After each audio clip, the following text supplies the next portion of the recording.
네, 안녕하십니까. 박정호입니다. 3월 30일 개장 전 이야기를 시작하도록 하겠습니다. 영상 하단에 구독과 좋아요 버튼 눌러주시고 이야기 시작해보도록 하겠습니다.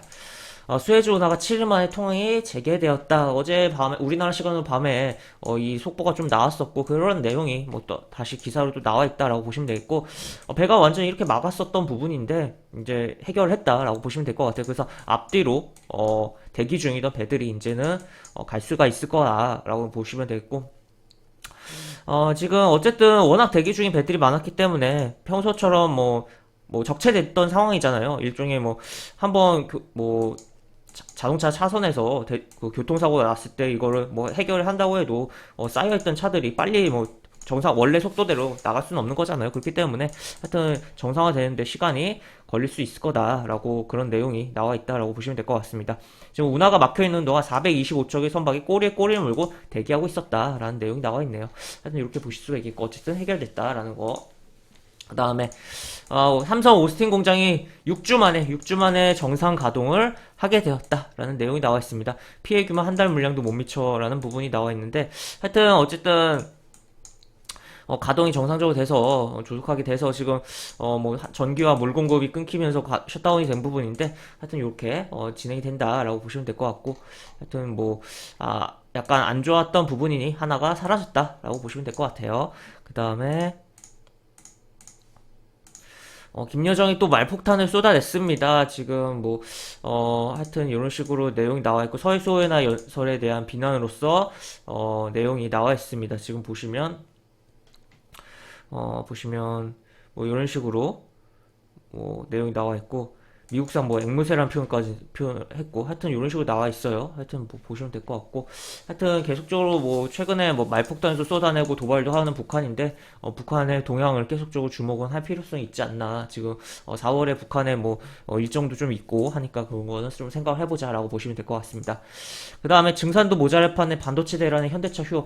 지금 울산 1공장 휴업에 돌입을 한다고 해요. 그래서 기아차에 대한 부분도 4월 특근을 안 하기로 한 부분도 있었는데 현대차도 이런 내용이 나오고 있다. 그래서 지금 차량용 반도체 대란에 대한 부분이 상대적으로 조금은 벗어나 있던 현대 기아차도 이제 타격을 받기 시작을 본격적으로 했다라고 표현을 할 수가 있을 것 같아요. 그래서 자동차 이런 부분에 있어서 이게 아무래도 이게 매출이 느려지는 거잖아요. 어떻게 보면 생산이 느려진다는 것은 매출을 만들어내는 게 그렇기 때문에 그런 것을 좀 뭐 생각을 해볼 수가 있겠고 지금 뭐 자동차에 대한 부분 제가 뭐 어제 다른 뭐 개장 전 이야기 말고 딱 오전에 찍어서 올렸던 영상 뭐 기아차 얘기하면서도 이야기를 했었는데 이 엔화에 대한 부분 엔화가 어제 100엔당 1028원인가 9원까지 뭐 떨어졌다가 지금 살짝 반등이 나왔는데 하여튼 이 엔화에 대한 부분도 생각을 해보자. 자동차 및 뭐 추가로 렌터 업종 같은 경우는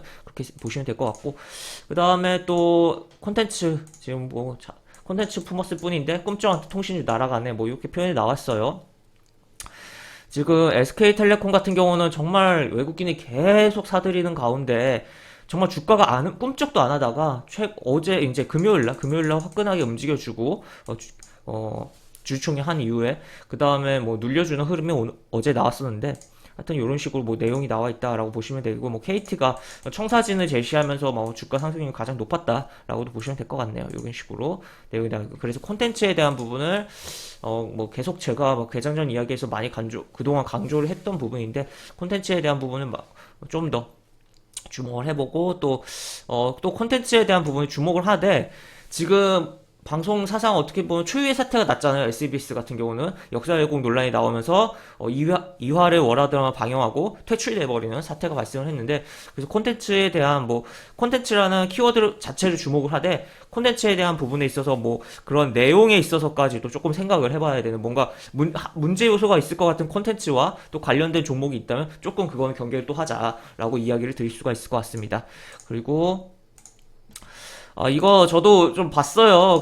뭐, 배달 어플, 저는 거의 안 쓰긴 하는데, 한번 뭐 들어가보니까 이게 있더라고요. 그래서, 뭐 괜찮네? 라고 생각을 했는데, 이게 벌써 일주일 만에 20만 개가 팔렸다고 해요. 사람들이 뭐, 호기심이라든지, 뭐, 하여튼 이런 식으로, 뭐 맛있어 보이기도 하고, 하여튼, 그러니까 뭐 많이 팔리는 부분인데, 그러다 보니까 이러한 부분에 있어서, 어, 교촌 F&B라든지 또 추가로 뭐 CJ 그룹주에 대한 부분, 물론 뭐 CJ 그룹 차원에서 뚜레쥬르가 엄청난 부분은 아니고 또 뚜레쥬르에 대한 매각에 대한 부분도 계속적으로 이야기가 되고 있는 부분이긴 한데, 하여튼 이러한 부분이 있으면 추후 뚜레쥬르 매각 시에도 뭐 잘 풀릴 수가 있는 부분이고 여러 가지 부분이 있겠죠. 하여튼 한번 생각을 해볼 수가 있는 부분이고, 한번 뭐 먹어보는 것도 나쁘지 않을 것 같다라는 정도 생각을 해볼 수가 있을 것 같아요. 굉장히 뭐 최근에 기업들 간의 그런 그런 협업이 굉장히 많아지고, 그런 상품에 대한 정말 경계를 넘나드는 그런 경계를 넘는 그런 뭐 저번에 뭐 편의점에서 판매한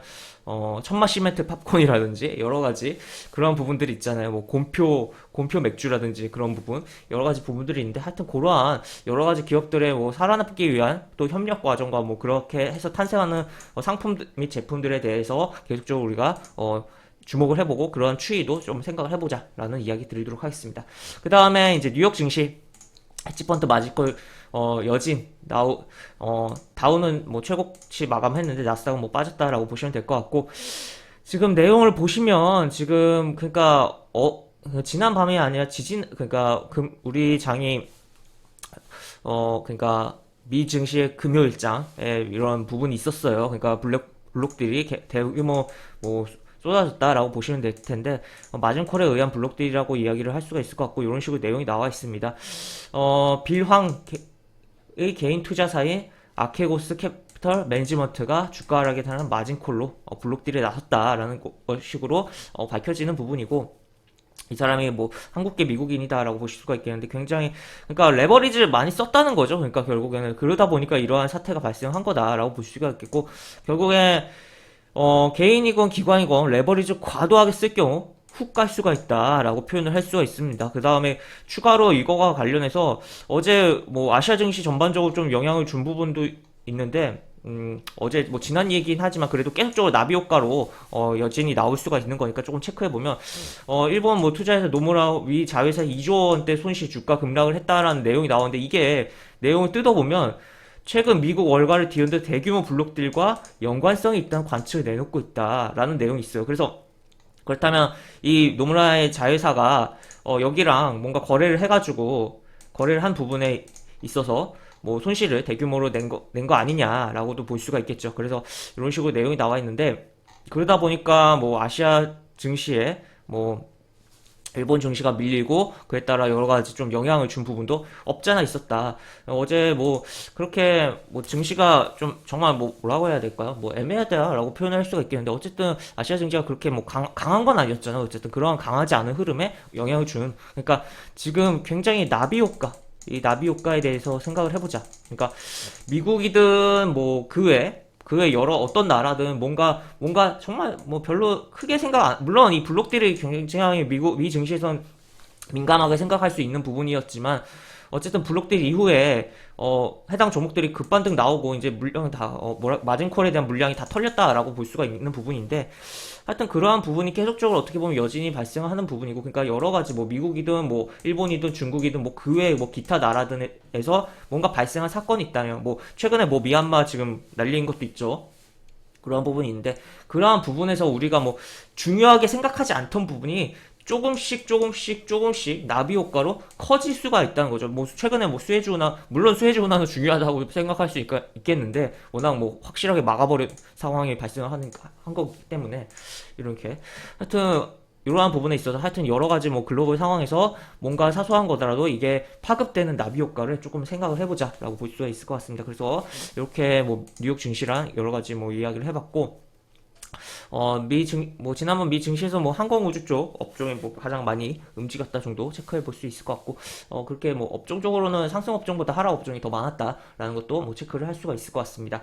그 다음에 우리 증시로 넘어가서 보면, 일단은 여기서, 요 절반 라인을 잘 지켰죠. 잘 지키고, 연속적으로, 얘도 뭐, 어쨌든 이걸 뭐 시가를 뭐 유지를 했다라고 표현을 할 수가 있겠는데, 그래서 뭐 양봉가 애매한 어쨌든 십자 캔들인데, 그 다음에 뭐 양봉 이렇게 나오고 있는 상황인데, 그 후 음봉이 좀 나왔습니다. 음봉이 나왔는데, 여기 보시면 5일 이동평선 이렇게 깔려 있고 20일 이동평선 걸리면서 조금 지켜주면서 음봉이 나왔다라고도 해석을 해볼 수가 있을 것 같고, 이제 어떻게 보면 이렇게 이렇게잖아요. 그렇기 때문에 저점이 높아지고도 있다라는 거. 그래서 좀 더 빠지더라도 요 라인에서 지켜주면서 돌려주면 될 거다라고 볼 수가 있겠고 3100포인트 빨리 해결하면서 안착해야 될 필요성이 있겠다라고 볼 수가 있을 것 같습니다. 그 다음에 뭐 가볍게 지금 뭐 대형주, 중형주, 소형주 차트도 보도록 하죠. 코스피 이렇게 돼 있고 대형주 이렇고 중형주 이렇고 소형주 이렇습니다. 그래서 어쨌든 대형주가 지수에 영향을 많이 끼치는 건 어쩔 수 없는 거지만 시가총액 영향이 크니까 그렇지만 현재 코스피 상황에서 중형주와 소형주 차트를 봤을 때 대형주보다 중소형주의 힘이 더 강하다는 것은 체크를 해볼 수가 있겠다라는 거 볼 수가 있을 것 같고 그 다음에 코스닥으로 넘어가서 보면 여기를 좀 잡아야 되는데 이 윗꼬리를 잡아야 되는데 뭐 밀렸어요. 뭐 잡지도 못하고 완벽하게 잡지도 못하고 조금 살짝 올랐다가 밀려버리는 상황인데 지금 뭐 굉장히 어떻게 보면 애매하다라고 볼 수가 있겠고 조금 뭐 오늘 웬만하면 뭐 또 이거를 또 잡아내야죠. 잡아내야 되는 부분이고 960포인트를 지켜내는 종가를 만들어낼 필요성이 있겠다라고 볼 수 있겠고 그렇지 않고 뭐 지지부진한 흐름이 조금 이 지지부진한 흐름으로 갈 가능성이 조금 더 가중치를 두고는 저는 보여요. 그래서 일단 뭐 여기서 뭐 10일 이동평선을 깨는 흐름도 조금은 고려를 해봐야 되는 상황이지 않나라는 생각이 들고 하여튼 지금 현재 상황에서 뭐 최악의 경우 밀린다면 940까지는 뭐 열어놓고 지켜주는지 여부를 확인을 할 필요성이 있겠다라고 볼 수가 있고 가급적이면 11일 이동평선 살짝 깨고 다시 튕기면서 960을 뚫어버리는 상황을 연출해야 긍정적인 흐름이 나올 수 있을 거다라고 볼 수가 있을 것 같습니다. 하여튼 이런 식으로 이야기를 할 수가 있을 것 같고 매매 동향은 뭐 어제는 뭐 별로 특히나 코스피 같은 경우 금융투자가 많이 팔면서 끌어내린 부분도 있는데 금융투자의 매매 패턴이 항상 어느 정도 며칠 하루 이틀이든 뭐 하루든 살 때는 참 시장에 정말 긍정적이에요. 지수에 긍정적인데 매도할 때는 또 부정적인 영향을 주고 또 이제 사면은 그 날은 참 지수가 좋아요. 좋은데 이제 며칠 뒤에 뭐 바로 다음날 그 이상을 매도를 치니까 바로 조금 지수에 영향을 또 안 좋게 주면서 흐름이 이어지는 부분이 있는데 그래서 연기금 매도하는 거야 뭐 계속 그러려니 해버려야 되는 상황이고 금융투자가 또 매수를 하는지 또 매도를 하는지 그거를 또 장주에는 좀 초점을 둬야 되지 않을까에 대한 부분도 생각을 해봐야 되는 뭐 코스피다라고 볼 수가 있을 것 같습니다. 그래서 코스피와 코스닥 그리고 뭐 코스피의 뭐 수급적인 부분의 포인트라는 거 부분까지 뭐 금융투자에 대한 부분까지 좀 이야기를 해봤는데 이것으로 네, 오늘 개장 전 이야기는 좀 마무리를 하도록 하겠습니다. 이상 박정호였습니다. 네, 감사합니다.